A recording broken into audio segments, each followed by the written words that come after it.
After ng grocery shopping, alam niyo ng kasunod guys, mag-grocery haul na tayo. Nailatag ko na lahat ng pamili namin sa SNR, sa SM, at saka may nabili rin ako online, yung bigas lang naman yun. So lahat yan, i-grocery haul natin today. And of course, as per your request, gusto nyo banggitin ko rin yung mga presyo ng pinamili namin para naman ako compare nyo sa mga pinamimilhan nyo din. Kaya naman lahat ng grocery sa babanggitin ko, itatry ko talaga yung best ko para mabanggit yung presyo nila. Kapag mali naman nasabi ko, lalagyan natin sa screen yung tamang presyo. Wala rin kayo makikita ang mga fresh veggies dito or fruits dahil may malapit sa aming palengke. And doon ako namimili ng gulay at ng prutas kapag kailangan ko sa mga lulutuin ko.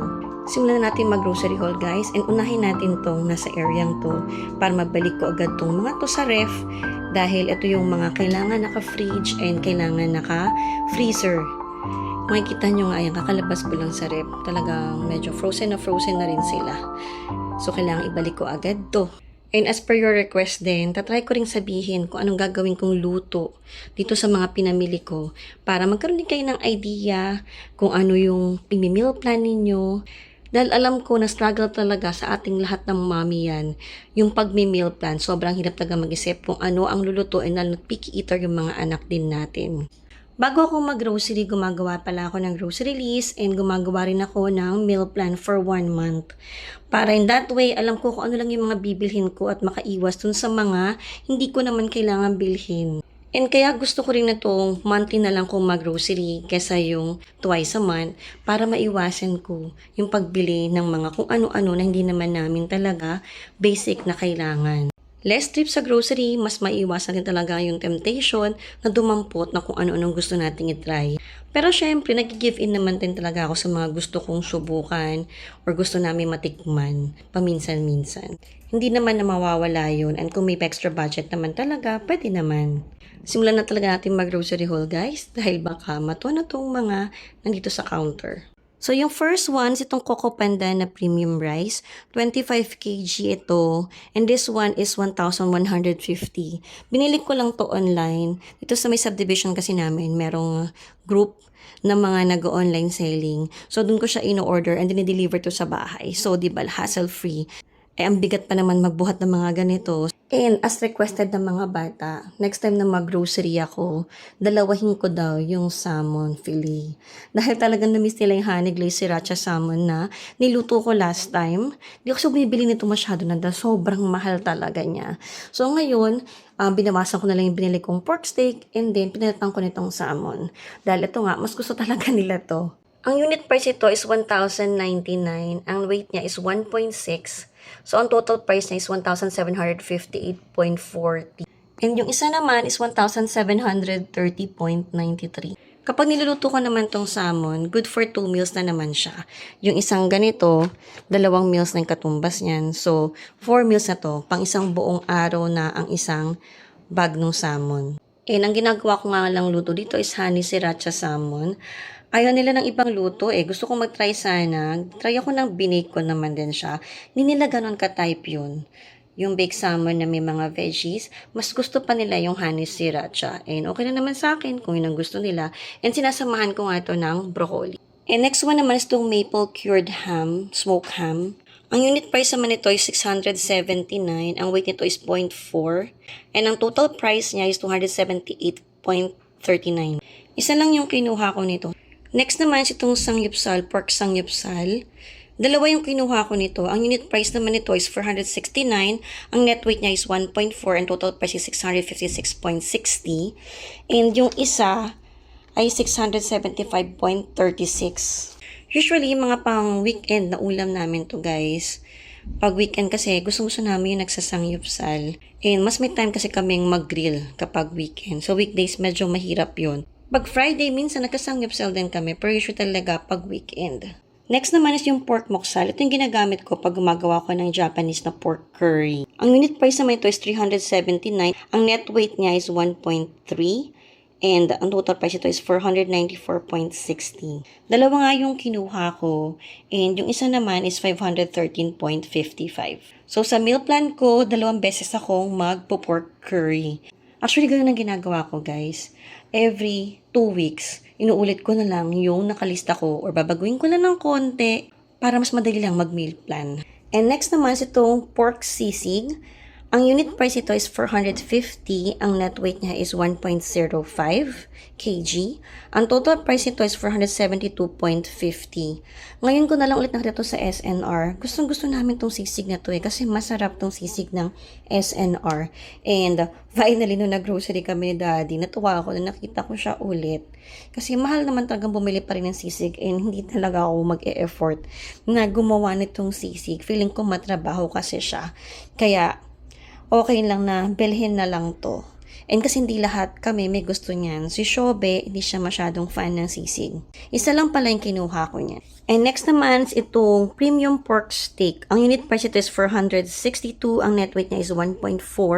Ang total price naman niya is 649.11. Ang alam ko, 5 na steak na yung laman nito inside. And dalawa yung kinuha ko niyan. Yung isa naman ay nasa 598.29. Ang net weight niya kasi is 1.295. 5 din ang laman nito. Sinilipidado yung laman niya. Para sakto sa aming 5. And pang one day na meal na rin namin siya. And usually nga, sa weekend lang din namin to niluluto. And si Daddy kasi yung nagluluto niyan. Siya yung nagmamarinate and siya rin yung nagpa-pan fry. And ito naman, sinasamahan namin siya ng mashed potato, or ng broccoli, or ng corn. Next one naman is itong chicken thigh fillet. Ang unit price ito is 309. Ang weight nito is 2.125 or 135. Ang total price ay 659.72. Ito talagang mas gusto kong binibili, yung thigh fillet na, para wala na nga yung mga bones. And mas gusto rin nila yung wala nang hinihimay na bones. And ang mga niluluto ko dito is honey soy garlic, chicken a la king, lasagna roll-ups, and pwede rin siya dun sa baked chicken na niluluto ko, tortilla wrap. So, yan yung mga possible na lutuin ko dito. 3 yung kinuha ko niyan. Ito pa yung dalawa, guys. Yung isa ay 656.63, and yung isa pa ay 631.91. And ang balak kong lutuin dito is honey soy garlic. 2 beses ako mag-honey soy. And isang chicken a la king. So, alin sa dalawang yun ang magiging dalawa? Pwedeng 2 beses akong mag-chicken a la king or 2 beses akong mag-honey soy. And pwede rin siyang maging tortilla wrap nga. Kasi yung marinade ko ng chicken a la king, yun din yung ginagamit ko for chicken tortilla wrap. Next one naman is itong premium torikatsu. Tonkatsu dapat talaga yung kukunin ko. Kasi yung nakuha ni Kyle is torikatsu. So, chicken cutlet siya. Pero okay din naman. Kasi gusto rin naman nila to. This one naman is 179. And 6 cutlets na yung laman yan. 2 yung kinuha ko yan. Ito yung ginagamit ko naman for katsu doon. Next naman is itong mixed vegetables. 1 kg na to. Ang laman niya is carrots, green peas, and sweet corn. This one naman is 109. Isa lang yung kinuha ko nito. Magagawa kasi ako ng shepherd's pie. And kailangan ko nito. Next one naman is itong jumbo strawberries. Farmer's Best yung brand niya. And 1 kg na yung net weight niyan. And that one is 234.95 lang. And gusto ulit ni Kyle na gumawa ako ng strawberry jam. Naubos niya ng ginawa ko last time. Isipin nyo yung strawberries na nanlalamig sa rep na dapat sa oatmeal ni Daddy. Mas magagamit pala ni Kyle as jam. So ito talagang binili ni Kyle na bumili ako ng strawberries kasi gusto niya gumawa ulit ako ng jam. Gusto niya yung nilalagay sa toast niya. Next one naman is itong broccoli. Farmer's Best din yung brand ito. 907 grams ang net weight niya. And this one is 199 naman. 3 bag yung kinuha ko niyan. Hindi talaga ako bumibili ng broccoli sa palengke. Mas gusto ko tong frozen. Binablanch ko lang siya. Or tsaka ko ni-stir fry. And talagang napaka-fresh pa rin ito after ko siyang lutuin. Hindi naman siya nagiging mushy. Next one naman is itong shumai. Golden Chopsticks yung brand niya. Dati 379 lang to. Actually, nauna bill to sa SNR. Alam ko wala pang 300 yung presyo niyan. Grabe na talaga yung presyo ng bilihin, guys. Nagulat nga ako kasi last month lang, 379 to. And then, nung ma-check ko sa resibo, hindi ko naman nakita na nag-change na pala yung price niya. 399 each na siya. 20 pieces naman yung laman na nito. 4 packs yung kinuha ko nito. Isa to sa mga easy na lutuin na pwedeng baon nila. And talagang gustong-gusto naman talaga namin to. Kesa kumain din sa labas o bumili sa labas, mas mura na to talaga. And of course, hindi mawawala ang ating Bambi Spring Roll Wrappers para sa ating lumpiang may glass skin. Ay nako, ang ating famous lumpia. So, ayan po yung lumpia wrapper na ginagamit ko. And 25 pieces na ang laman niyan sa isang pack. Net weight niya is 300 grams. And that one is 52 pesos ang isang pack. And 5 packs yung kinuha ko kasi plan kong maglumpia ng 2 beses. Plus, meron pa kasi akong tikoy sa rep. Bala ko na rin gawin yun. And gusto ko rin gumawa ng dynamite. Kaya ginawa kong 5 packs yung binili kong lumpia wrapper. Sa itsura nga niya ngayon, hindi ko alam kung, ayan, mabilis pa rin siyang paghiwa-hiwalayin. Kasi yung last time, pinakita ko sa inyo sa vlog natin, na ang dali niya ng paghiwalayin. Diba? Pag naghihimay tayo ng lumpia wrapper, alam niyo yan, struggle yun eh. Yung paghiwa-hiwalayin to, minsan napupunit. Kaya, last time tutuwa ako, ng bilis lang. Sana ngayon, ganun pa rin. Next naman is yung Bambi pa rin na Mexican tortillas. 6 pieces naman ang laman nito sa isang bag and 390 grams yung net weight niya. And this one naman, ginagamit ko to pag gumagawa ako ng quesadilla o ng chicken tortilla wrap nga. Actually, gusto kong itry din nga yan, no? Yung nasa picture na yan. Ang sarap, no? Minsan gusto kong gumawa din yan. Pero ito, binili ko talaga siya para dun sa quesadilla. Actually, hindi ko pa na-share sa inyo yun. Pag lunchtime na walang natira sa aking food, yun usually yung ginagawa ko. May egg yun, may kung anong meat, and then cheese. Tapos nilalagyan ko rin siya. Parang yung lagyan ng veggies. Pwede yung lagyan ng spinach, lettuce, and then yun na. Sobrang filling yun. Kaya gusto kong ginagawa yun kapag walang leftover na pang lunch ko. Next naman sa ating grocery haul is itong institutional ground pork na 5 kg. So ito yung sinasabi ko na mas mura siya kapag in bulk nyo siya bibilhin. Like itong ground pork nila, ang unit price ito is 269. Pero pag bibili kayo ng per kilo lang nila, 359 naman yun per kilo. Yun nga lang, 5 kg and up ang weight nito. So in bulk yung bilihan. Pero sulit na sulit naman talaga yung price difference nila, 'di ba? So, ang net weight nitong isa is 5.1 and ang total price is 1,375.94. And ito namang nasa baba is 5.16 naman din and ang total price is 1,388.04. Dalawa yung kinuha ko ngayon dahil ang request nila is gumawa ako ng lumpia, gumawa ako ng meatballs, gumawa ako ng ground pork bulgogi, arroz ala cubana, and shepherd's pie. Hindi ko alam kung gagawa ako ng ginger mince pork. Pero yun nga, total of 10 kg mahigit to. So, yun yung mga plano kong gawin. Kaya bumili ako ng 2 bag. Usually, isang bag lang yung binibili ko nito. And in fairness naman, mura din tong meat na to. Kumpara dun sa ibang pinamili ko. Na ang unit price niya is 269 lang. Mas makakatipid ako sa meal namin everyday. Kumpara dun sa mga 400 plus. Plus, lalagyan pa natin to ng mga extenders na carrots, potatoes. Kaya, laking bagay na mura tong meat na to. Sa mga nagtatry magtipid, ito talaga isa sa mga matipid na lutuin. Yung ground pork, yung chicken, yan yung mga matipid na lutuin. And next one naman, sa itong egg. 30 yung laman yan sa isang tray and large yung size niya. And this one is 274.50. Actually, mas malalaki yung egg na nabibili ko sa SNR kasi dito sa subdivision. Though mas mura naman din sa subdivision na sa 245 o 255. Kaya kapag nag-grocery ako sa SNR, bumibili ako ng isang tray lang. And then, pag naubos na to, dito na sa subdivision bumibili ng egg. So, mga every week, bumibili talaga ako ng isang tray ng egg. So, yung mga nakikita nyo ngayon, yung total ng presyo nito, may additional pa to para sa mga gulay, para sa egg na bibilhin ko naman weekly, para sa mga lulutuin ko. Next one man, itong McCain na onion rings. 907 grams naman ang net weight nito. And this one is 399. May off to ngayon. Alam ko naka 50 off yata siya. Or 60 off. Kaya bumili ako nito. Hindi siya nakalagay sa listahan ko. Pero sobrang gusto namin to eh. Ito yung kalasa guys ng Burger King na onion rings. Talagang masarap siya. Medyo pricey nga lang talaga. 399 or 400 plus nga ito kapag wala siyang off. So, sabi ni Daddy, naka-off nga siya. Kumuha lang ako ng isa muna. Kasi wala siya talaga sa listahan ko na bilhin to for this month. And last but not the least, dito sa Kitchen counter is itong Hi-Fan na extra long fancy french fries. 2 kg na yung bag na to and this one is 239. I-ref ko muna yung mga kailangang i-ref dito. Actually, halos lahat kailangang i-ref bago tayo mag-continue sa pag-hold naman sa dining table prep area namin.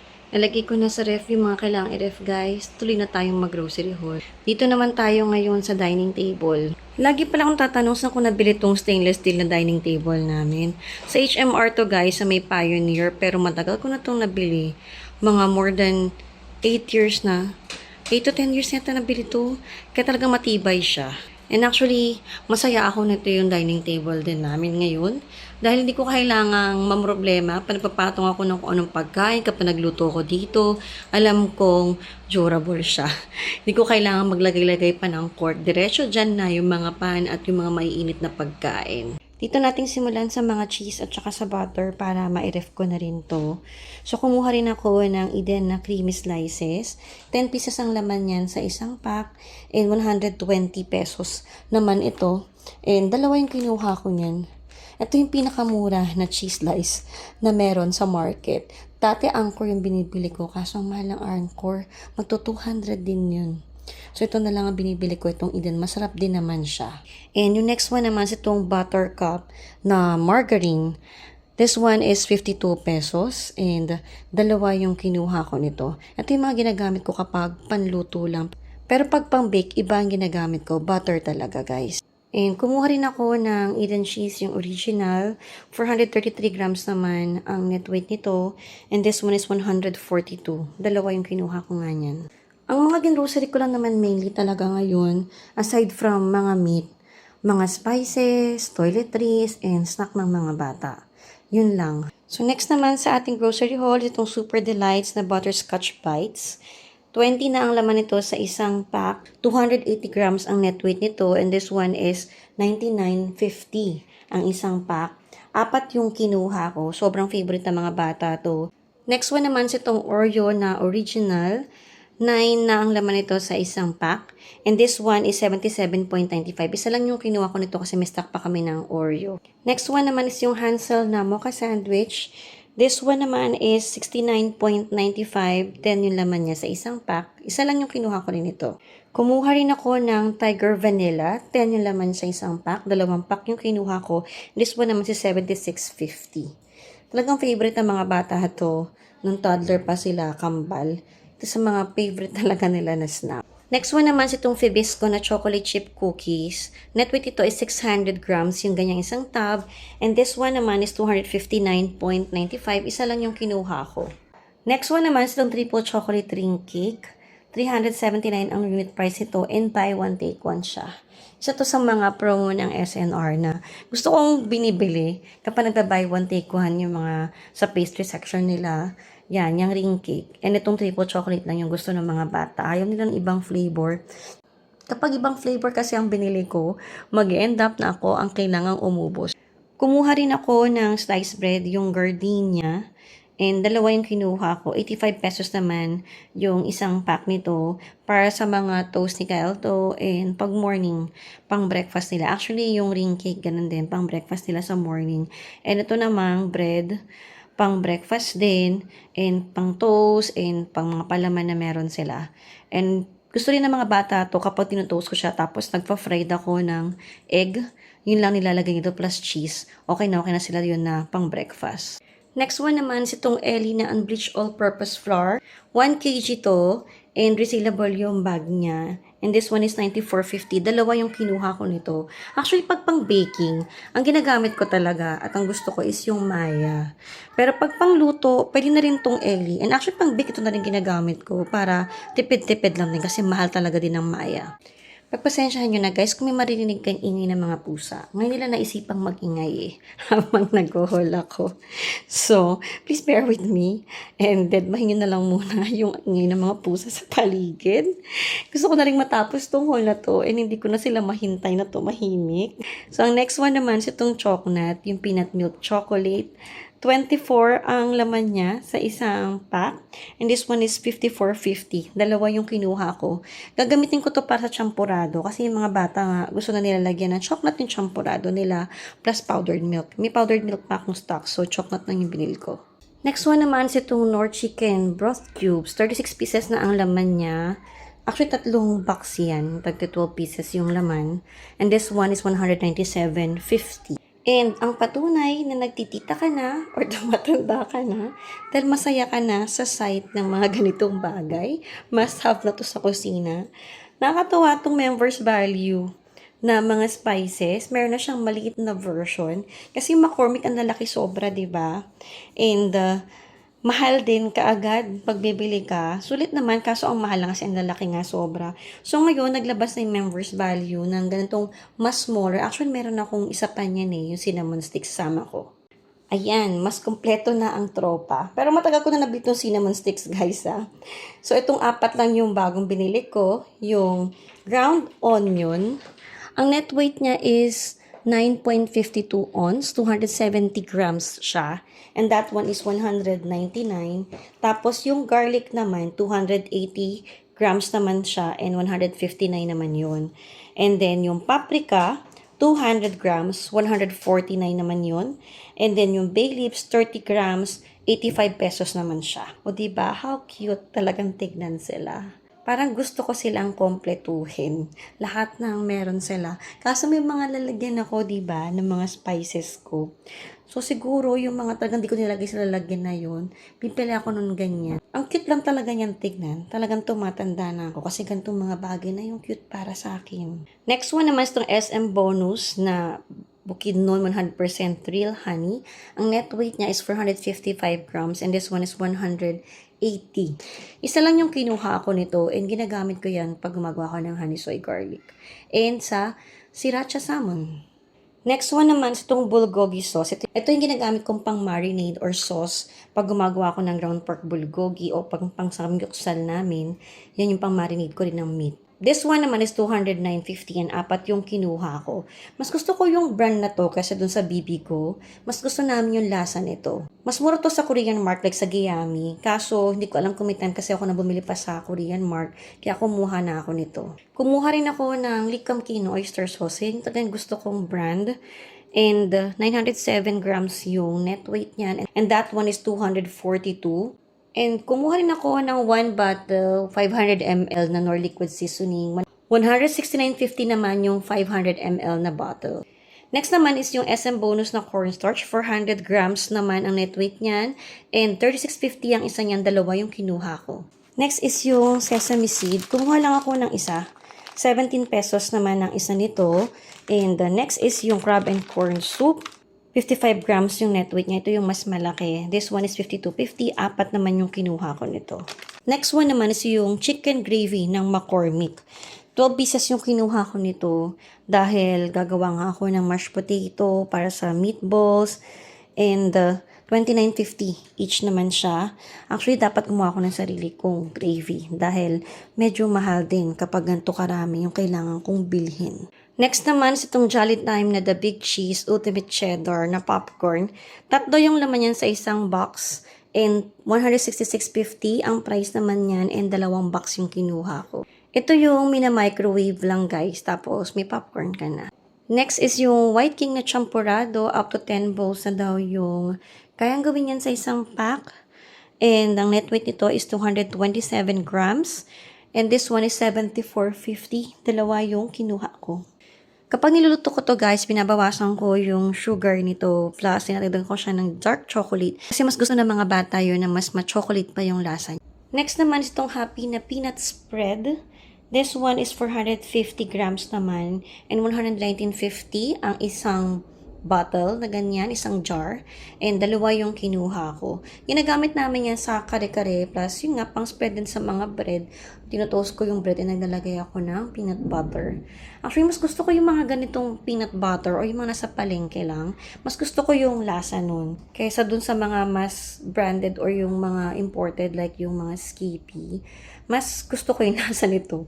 Yung talagang galing lang sa panaderia yung lasa. Yun yung mas bet ko na lasa, guys. Next is yung Nutella. 900 grams na jar to, and this one is 529. And lagi ko nakita tong Oatside na oat milk. Masarap daw to sa coffee. Kaya try ko siya sa coffee ni Daddy. Yung Oatside na barista oat milk. This one naman is 124.50. Isa lang muna yung kinuha ko, syempre. Trial muna. Next is yung Selecta na fortified milk. Yung buy 2 fortified milk na 1 liter and then save 15 pesos. This one is 182 pesos naman, and dalawa yung ganyang kinuha ko, so total of 4 liters. Next naman is yung brown sugar. Yung half kg, dalawa yung kinuha ko, 36.50 each naman to. Next is itong Koke na peanuts, barbecue flavored siya. And ang net weight nito is 230 grams. 4 yung kinuha ni Daddy. Kasi favorite ni Daddy to sobra. And nakita niya na naka 30-35 off yata yun. So 115 na lang siya. Binilang ko siya one time nung wasabi na flavor. And grabe talaga yun. Actually, sobrang anghang naman talaga niya. Ramdam na ramdam mo yung hit ng wasabi. Hindi mo siya pwedeng kainin ng sabay-sabay agad kasi talagang grabe sa ilong yung hit niya. Pero masarap din naman. Pero mas favorite talaga dahil itong barbecue na flavor. Next is yung Betty Crocker na 100% real mashed potatoes. And this one is 389 grams ang net weight naman nito. And 4 yung kinuha ko. 199 each naman to. And dati, yung Knorr yung binibili ko. Pero mas gusto nila yung lasa nito eh. Etong Betty Crocker. Tsaka ewan ko kung ano yung problem dun sa Knorr. Kahit nare-reduce ko na yung nilalagay ko ng mga wet ingredients, para nagiging super wet pa rin yung ginagawa ko. Pero itong Betty Crocker, always perfect talaga siya. Kumuha rin ako ng zipper storage na large, itong SM Bonus. 20 pieces na ang laman nito sa isang pack. And 26.8 cm by 27.9 cm yung size niya. Dalawa yung kinuha ko. This one is 89.75. Kailangan ko kasi nito para dun sa mga giniling. Hindi enough kasi yung storage containers ko para sa giniling. And tsaka balak ko ilagay siya ziploc bag na lang siya, para mas di siya kumain ng space sa freezer. Kumuha rin ako ng medium size na trash bag para dun sa trash can namin sa laundry area. 38 pesos naman ito. And kumuha rin ako ng large size. 30 pieces naman ang laman na nito. And this one naman is 129.75. And isa na lang yung stock ko ng Scotch Brite na sponge. Ganito yung kinukuha ko. Yung may pang scrub na mas matigas sa harap and yung may foam sa likod. And this one is 108.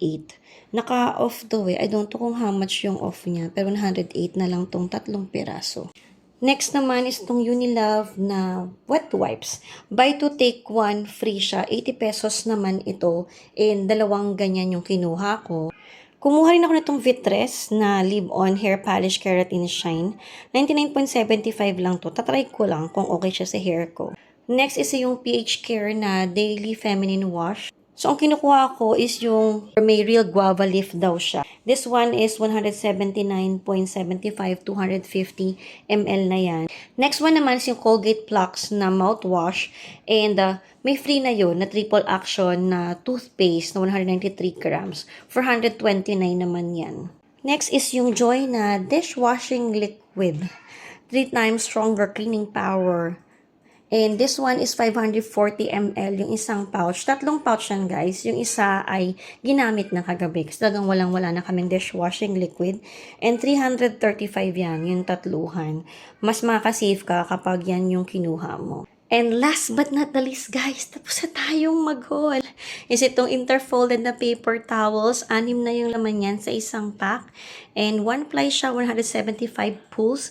And this one naman is 274. So, ayan na lahat ng napamili namin sa SNR and sa SM at saka online.